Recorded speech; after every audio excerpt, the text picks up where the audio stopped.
হাই বন্ধুসকল, আপোনালোকক Assam update YouTube চেনেলটোলৈ স্বাগতম জনালোঁ। SI recruitment 2024, SSC CPO recruitment 2024। SSCত পদ মুকলি হৈ আছে 4187টা, ছাব ইনস্পেক্টৰৰ পদ মুকলি হৈ আছে, অৰ্থাৎ SI পদ মুকলি হৈ আছে। যিকেইটা পদৰ কাৰণে আপোনালোকে অনলাইন এপ্লাই কৰিব পাৰিব, 25 বছৰলৈকে পাৰিব এপ্লাই কৰিবলৈ। এডুকেশ্যন এপ্লাই প্ৰচেছ, চেলাৰী আমি সকলোখিনি ভিডিঅ'টোত আলোচনা কৰিম। ভিডিঅ'টো চাই থাকিব শেষলৈকে, তেতিয়াহে বুজি পাব। শেষলৈকে চাই থাকিব, আমি সকলোখিনি কথা অতি কম সময়ৰ ভিতৰতে আলোচনা কৰিম। কৰ্মচাৰী নিৰ্বাচন আয়োগে দিল্লী আৰক্ষী আৰু কেন্দ্ৰীয় সশস্ত্ৰ আৰক্ষী বাহিনীৰ পৰীক্ষা 2024ত উপ পৰিদৰ্শকৰ বাবে আনুষ্ঠানিক অধিসূচনা প্ৰকাশ কৰিছে। দেখিছে আপোনালোকে, এই পৰীক্ষাৰ জৰিয়তে SSCয়ে দিল্লী আৰক্ষী আৰু কেন্দ্ৰীয় সশস্ত্ৰ আৰক্ষী বাহিনী CAPFত 4187জন উপ পৰিদৰ্শকৰ খালী পদত নিযুক্তি দিবলৈ ওলাইছে। ইচ্ছুক আৰু যোগ্য প্ৰাৰ্থীয়ে ইয়াত অনলাইন আবেদন কৰিব পাৰিব। SSC PO নিযুক্তি 2024 অৰ্থাৎ 2024। পৰীক্ষাৰ নাম দিল্লী আৰক্ষী আৰু কেন্দ্ৰীয় সশস্ত্ৰ আৰক্ষী বাহিনীৰ পৰীক্ষাত উপ পৰিদৰ্শক 2024। পদৰ নাম উপ পৰিদৰ্শক, পদৰ সংখ্যা 4187টা পদ। দিল্লী আৰক্ষীৰ কাৰণে ওলাই আছে 186টা পদ আৰু CAPFত 4001টা পদ মুকলি হৈ আছে। শ্ৰেণী অনুসৰি খালী পদ দিল্লী আৰক্ষীত উপ পৰিদৰ্শক, পুৰুষ মহিলা সকলোৱে এপ্লাই কৰিব পাৰিব। আনৰিজাৰ্ভৰ কাৰণে 84টা আছে, OBC কাৰণে 45টা, SC কাৰণে 25টা, ST কাৰণে 13টা, EWSৰ কাৰণে 19টা পদ মুকলি হৈ আছে।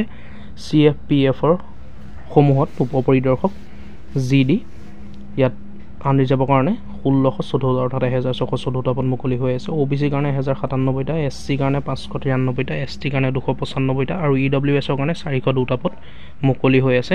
সম্পৰ্কীয় প্ৰবন্ধ SSC কনষ্টেবল নিযুক্তি।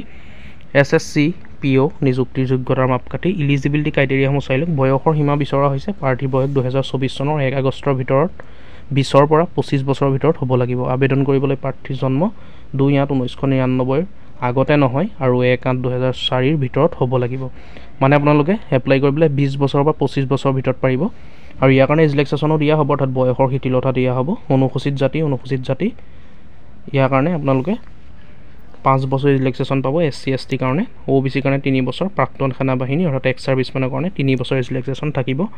শিক্ষাগত অৰ্হতা, সকলো পদৰ বাবে শিক্ষাগত অৰ্হতা স্বীকৃতিপ্ৰাপ্ত বিশ্ববিদ্যালয়ৰ পৰা স্নাতক ডিগ্ৰী লাভ কৰা বা সমতুল্য, স্নাতক ডিগ্ৰী বা সমতুল্য পৰীক্ষাত অৱতীৰ্ণ হোৱা পৰীক্ষাৰ্থীয়েও আবেদন কৰিব পাৰিব।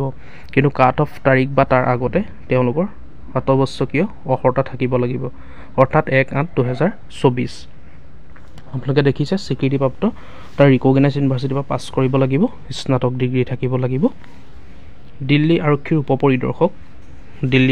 উপ পৰিদৰ্শক পদৰ বাবে আবেদন কৰা পুৰুষ প্ৰাৰ্থীয়ে দিল্লীত উপ পৰিদৰ্শক পদৰ বাবে যোগ্য হ'বলৈ physical endurance and management state PENMTৰ বাবে নিৰ্ধাৰিত তাৰিখত LMV মটৰ চাইকেল আৰু গাড়ীৰ বাবে বৈধ ড্ৰাইভিং লাইচেন্স থাকিব লাগিব, লাভ কৰিব লাগিব। মানে LMV মটৰ চাইকেল আৰু গাড়ীৰ বাবে বৈধ ড্ৰাইভিং লাইচেন্স নথকা পুৰুষ প্ৰাৰ্থীসকলে কেৱল CAPFত উপ পৰিদৰ্শক পদৰ বাবে যোগ্য হ'ব। নাথাকিলেও পাৰিব আৰু আপোনালোকৰ থাকিলেও পাৰিব এপ্লাই কৰিবলৈ। আপোনালোকে দেখিছে, এইখিনি আপোনালোকে ভালকৈ চাই ল'ব। গোটেইখিনি বুজাই ক'লে ভিডিঅ'টো দীঘলীয়া হৈ যাব, আপোনালোকে ভালকৈ পঢ়ি ল'ব। মই এডভাৰটাইজমেণ্ট ডিটেইলছটো যিহেতু ডিছক্ৰিপশ্যনত দি থ'ম।